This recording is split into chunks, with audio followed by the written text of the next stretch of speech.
Hello, everyone. Salim Omar here from the eCommerce Money Map podcast. I am super excited for this episode. We've got an e-commerce business owner, Sedrick Lee. Sedrick, welcome, man. Hey, thanks so much. Glad to be here. Super. Now, you're in the e-commerce business for the last handful, 7 years or so. Tell us, what do you do? How did you start your e-commerce business? Have you, what got you into it? But before that, really, what do you sell? What products you sell?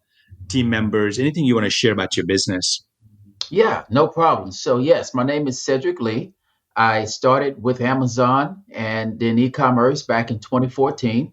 So that was kind of the early days of Amazon opening up its platform to third-party sellers. At that time, I had been in the IT business. So I'm a former federal IT manager.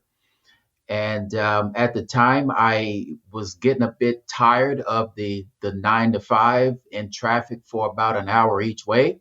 So I wanted to find some means by which I could retire, and I knew that would be a big undertaking. But I was set on doing that. So I began to inquire and came across the opportunity to consider becoming an Amazon third party seller. So I began to get smart, took an online course. That online course gave me a very solid foundation as to how Amazon worked, how to consider going about choosing products, how to negotiate with suppliers, a very solid foundation. So after some research, I actually set up what I called my umbrella business. My company is called Chamuel Products. Camille Products has two primary product lines. We have our tea tree oil infused product line, and separately, we have our men's anti aging skincare line. So, with under the Camille umbrella, there are two product lines. And actually, I got interested in this, the men's line, partly out of my own interest. So as I began to get into my mid 40s, I thought it'd be great to maybe forestall the subtle signs of aging, if at all possible. So I did a lot of research and ended up creating a small men's skincare line. So we've got primarily three products. We've got a foundational facial wash. We've got a post shave moisturizer with sunscreen. And we also have a night moisturizer with retinol.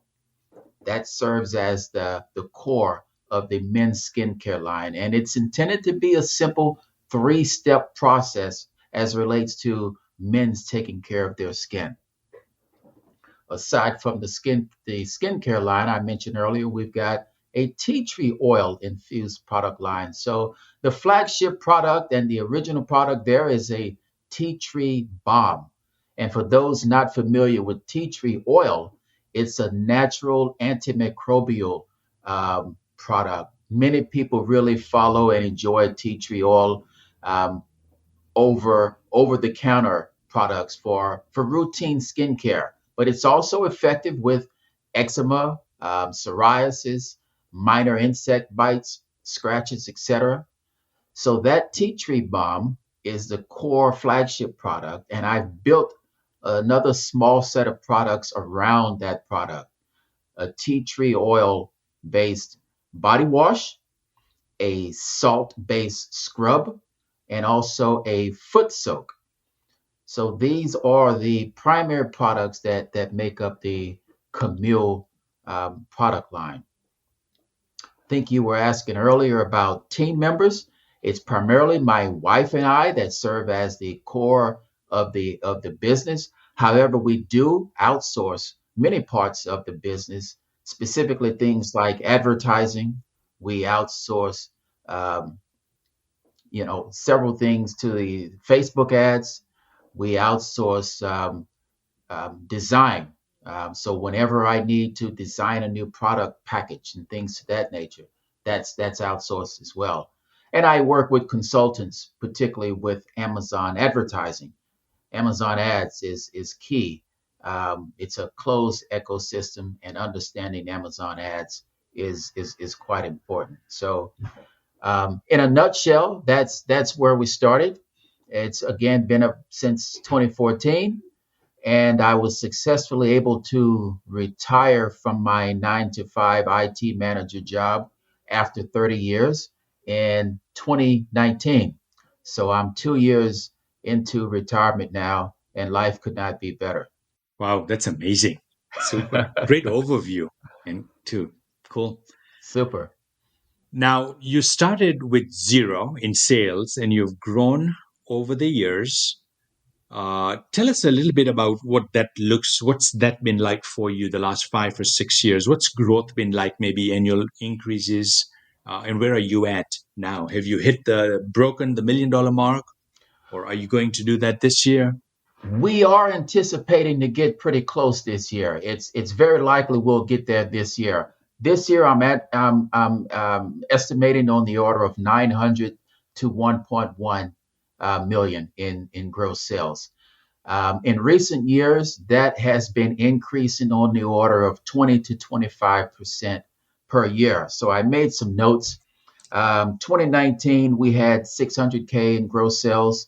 2020, we had 725 in gross sales. This year, we're expected to grow about 25%, maybe 30%, and get to about between, I say, 950 and 1.1 million. So that's a major milestone for us, and we're super, super excited about it. Yeah, agreed. Congrats, man. Yes. Congrats to you and your wife. I mean, that's amazing. Thank you so much. Thank you so much. Now, what are some of, I mean, starting a business it's challenging, isn't it? I've talked to hundreds of entrepreneurs that have started their business, and it's like one of the hardest things they can do. What are some of the lessons that you've learned in the early stages of your business? I found it extremely challenging, but I tell you what really helped me was I made the decision that I was going to make this work. So for me, again, I had spent 25 years in the IT business and I just wasn't enjoying myself. I mean, the companies had been very good to me, but I had to make a change and I wanted to make a change. So for me, it was really about persistence. And after learning the core pieces of Amazon, then it was really a matter of understanding, okay, what are the critical elements here? And some of the lessons I learned really early were that high quality images of your product were extremely important. Consumers in general are very much visual when it comes to their purchasing habits. So a sellable product with high quality images was absolutely essential. Another thing that I learned early on was it's important not to try to do this on your own, to seek help. Networking was also extremely important, particularly networking with like minded individuals who are on a similar path. Preferably, you've even got a couple of individuals that may be a step or two ahead as relates to their journey in Amazon in particular. I guess my example here is mainly about Amazon because although we do have Shopify pages in stores, we don't really drive much by the way of sales through those stores at all. I'm about 98% focused on Amazon as the platform, as the primary sales channels. So understanding that platform flexibility is very important because Amazon controls and owns the platform. So it's essential that I understand the rules of the road and be flexible. Because Amazon, when I started, again, the third party platform was very new. So they started with a very open and flexible platform. And over the years, they've gradually tightened things up within this space. And it's put pressure on the sellers. So it's incredibly important to be extremely flexible when working within the Amazon environment, because at this point it's a lifeline for me. It's proven to be quite lucrative, and I've had a modest amount of success with the platform. But I must also always remember it's Amazon's platform, and I need to remain flexible to ensure that my business can remain viable within this platform. Yeah, that's amazing. Yeah, cool. What are a few things, a handful of things that you've done that have helped you succeed? Yes, so I think it may be piggybacking on a couple things I've mentioned already, particularly in by the way of persistence, because there are a number of pitfalls, and things can be going smoothly for a period, and then you may get a roadblock of some sort. So persistence is extremely important. I've also sought the advice of experts. So, although the environment is somewhat mature now, the Amazon environment, it's important that I constantly try to seek additional information, stay sharp, continue to network with those that are either a few stages ahead or miles ahead as it relates to sales. Um, so for me, my success has been driven by persistence, flexibility, and again, staying clear of guardrails, so to speak, within the Amazon ecosystem, and continuing to network with again like-minded sellers is been extremely important. Yeah. Now, where do you get persistence from? Has that been how you're wired in all your professional career? That's a good question. I think about it, and I think the persistence for me started pretty early on. I'm originally from Louisiana, and I would say grew up in maybe a difficult environment. But I understood early on that hard work would be essential to succeed. But it was possible. I always felt convinced that it was possible, and I listened to some motivational stuff along the way that kind of kept me willing to work. But I've achieved pretty significant levels of success. Starting with an engineering degree, which was the first within my family of that type, then moving on to Washington, D.C., and securing a pretty good federal IT position and succeeding within that environment after 30 years. But it was never easy.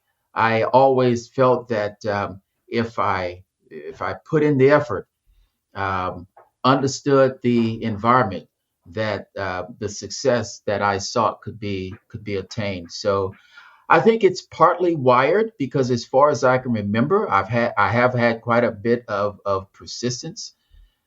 Most things didn't come easy to me, but I did learn that if I continued to work, if I put in the hours, and it took many hours, because for the first 5 years I had a full-time job. So for me, the Amazon business was 2 or 3 hours in the morning before going to work, and then several hours in the evening after family time, before retiring. So persistence has always been important to me, and for me, it's been beneficial. I've seen results from that persistence.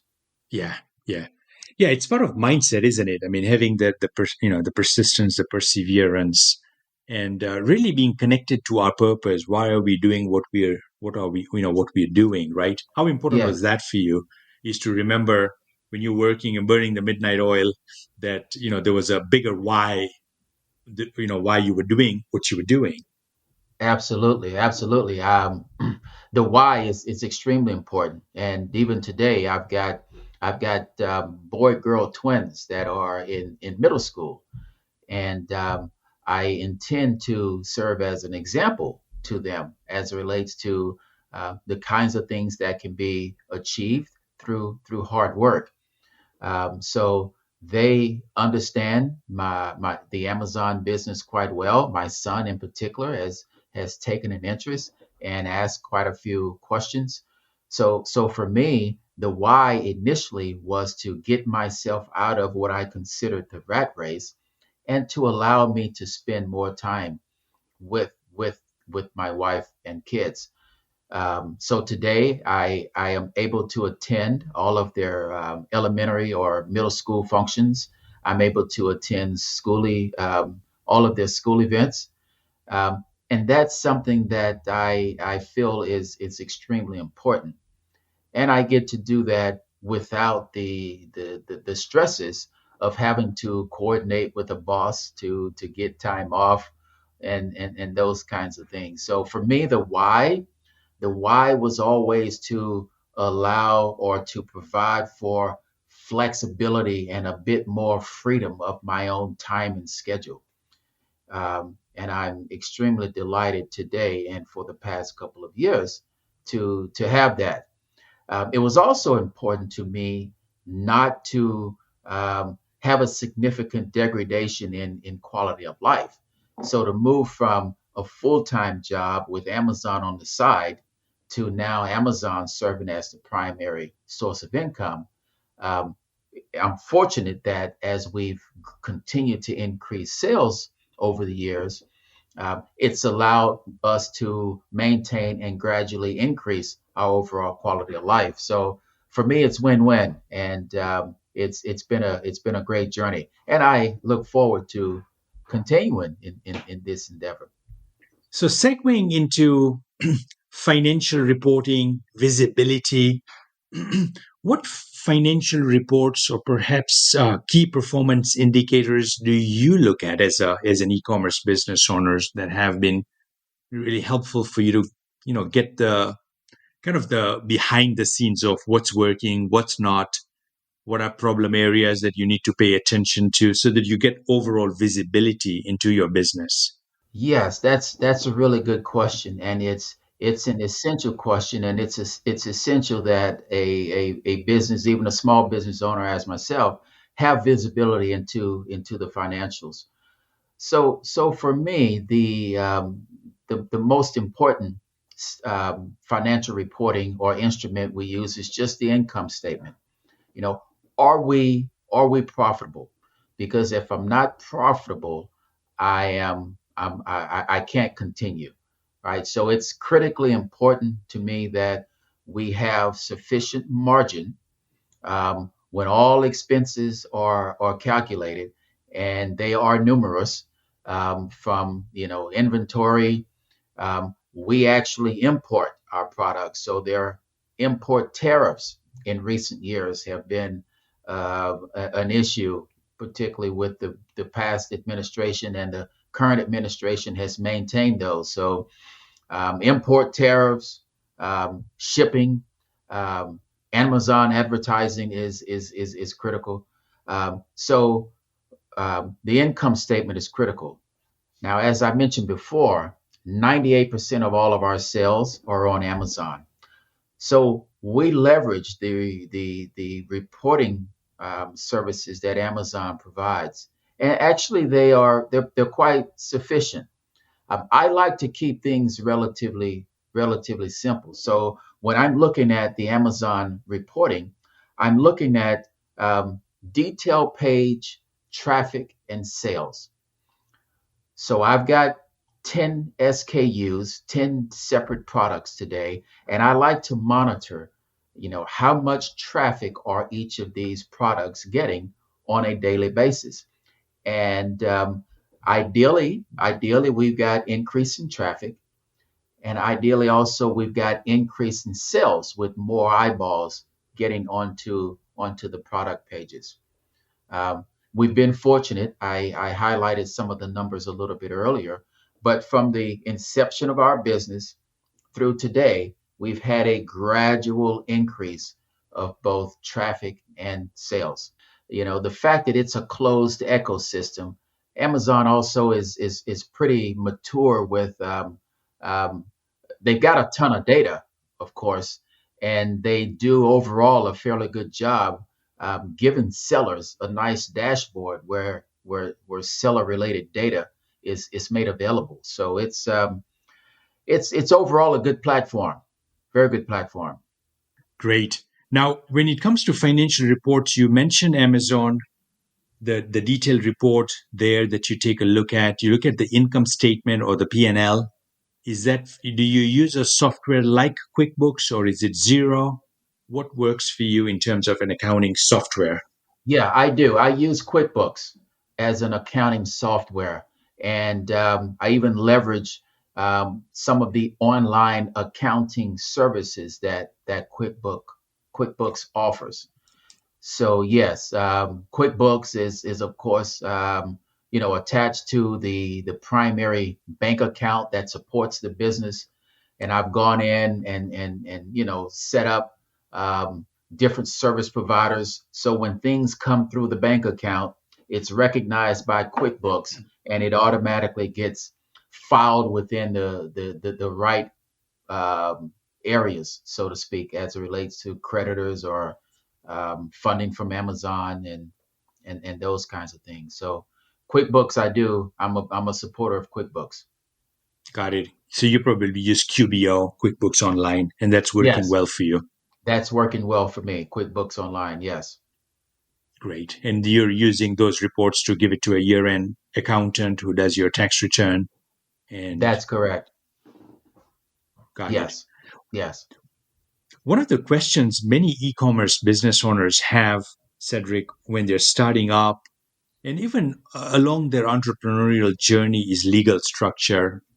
And they don't know what's the right legal structure. What's been your experience with the legal structure? What's worked for you? Yeah. So from a structure, I started out as a simple LLC and still use Camille Products is the company, Camille Products LLC. Now, from a tax filing perspective, we've gone to we've moved over to the C corp. Um, so and that's actually only been within the past couple of years. As a small business owner, I essentially did the tax preparations and accounting for myself for quite some time. But once things got a little bit larger, and over the past couple of years, I realized that I'm probably overlooking quite a few opportunities, particularly as it relates to taxes and tax credits. So I've within the past 2 years been working with a firm that overall I'm quite happy with. Um, yeah, and but from a structure, I still use the LLC as the basic structure, and the with C corp for tax filing purposes. Got it. Awesome. Yeah. Yes. What what advice would you give e-commerce business owners who are looking to scale up? Yes, that's a good question, Salim. So my experience is primarily within Amazon, right? So if you're looking to scale up within Amazon, my initial question, or it'd be important to have a sellable product, a good product. Um, Once you've got a good product, that's only the first step. The next step will be to work with detail page experts, because a good product that's not properly presented within the Amazon ecosystem isn't going to work well. So when I say properly presented, it needs to have excellent images. It needs to have a title. It needs to have bullets. And there are detail page experts out there that have studied the Amazon algorithm and understand what works, because you kind of have two two competing aspects to a successful product page. the visual aspects that appeals to the customer, and then technical details that are recognized by the Amazon algorithm that help to rank and have your product page display to potential customers. So sellable product, outstanding detail page, and from there it's about scaling advertisement, because the best product with a great detail page, you will get some traffic, but it's inevitable. You're also going to have to do some advertising to get masses and larger amounts of traffic, and it's unfortunate that that does get a bit expensive, but it's inevitable because your competitors are doing it, and if they're dominating the advertising side of things, even though you've got a great product and a very good well-tuned product page, if you're not also a good player within the advertising space, it's still gonna you'll suffer to a degree. But those would be, in my experience, the keys to scaling up within Amazon. Yeah, that's awesome. Great. Yeah. Now, this has been amazing, Cedric. Thank you for sharing so much. I've kind of at the tail end. I've got a couple more questions to ask you. Um, One is, what does the future look like for you? Like, what's your vision? Well, Salim, for me, I think at this point I'm enjoying what I'm doing. We're continuing to grow at 25 or so percent per year. This is my baby, so to speak now. So I think I do want to continue to manage it at least for maybe 3 to 5 years, and then potentially look for an exit. But this, I enjoy what I'm doing at this time. And I think we've gotten to a point where, again, we're approaching the $1 million point of gross sales this year. That's super exciting. So in maybe 3 to 5 years, if I can probably get that to 2.5 or possibly even 5 million, and I think that's attainable. Then we would potentially look for an exit in the 3 to 5 year time frame. But I want to continue to have fun. I want to continue to do this. I think at least 3 to 5 more years.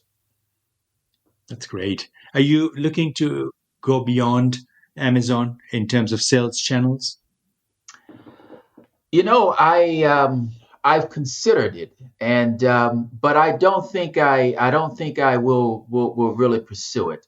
Um, it's a very different environment. Now, let me take a step back. I am now considering some wholesale relationships where wholesalers are interested in our products, and they are interested in the products being placed on store shelves. I've had some inquiries in Europe, and some inquiries in Central and South America. But from an online presence perspective, I've considered Shopify, and I've got Shopify stores for both the men's skincare line and the tea tree oil infused line. But it's a very different model. It's a lot around Google advertising. I prefer the Amazon environment in one because I'm much more familiar with that environment. I know that environment. So I don't think I'll venture into doing much more with the Shopify stores, but I am seriously considering wholesale relationships that will not directly compete with what I'm doing on Amazon. Got it. Yeah. Yes. Where can people find you if they want to reach out to you? Yes, Salim. I can primarily be reached through the two websites. Cedric at Camille Products is the primary email address, and Cedric at Camille Men. Both emails come directly to me. I still review and actually reply to a good percentage of the emails. I do have others that kind of filter through, but anything direct is generally passed on to me. So those two email channels are preferred.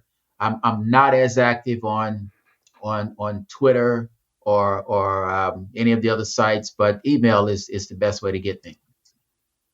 Yeah, that's awesome. Yeah. Any final thoughts as I was asking you these questions and you were doing an amazing job of answering them? Any thoughts, reflections, clarity, points of clarity that came up for you through this interview? Well, Salim, I appreciate your time and thank you so much for having me as part of your podcast. I thought this was it allowed me to share and even think about aspects and parts of the history of my journey here in e-commerce that I haven't really reflected on so much in the recent past. So for me, it was great. I thoroughly enjoyed it, and hopefully your podcast members find value. Um, and if anyone wants to reach out to me, they can certainly do so via the email addresses. Um, but it's been a lot of fun. It's been great. Thank you again for the time. Yeah, no, this has been amazing. Thank you. Appreciate you, man. Thanks. Thanks for listening to the eCommerce Money Map podcast. If you'd like to hear more episodes, you can find them at ecommercemoneymap.com or on your favorite podcast directory. Don't forget to like and subscribe. If you want to learn more about the eCommerce Accounting Hub, visit ecommerceaccountinghub.com. Thanks for tuning in. We'll see you next time on the eCommerce Money Map podcast.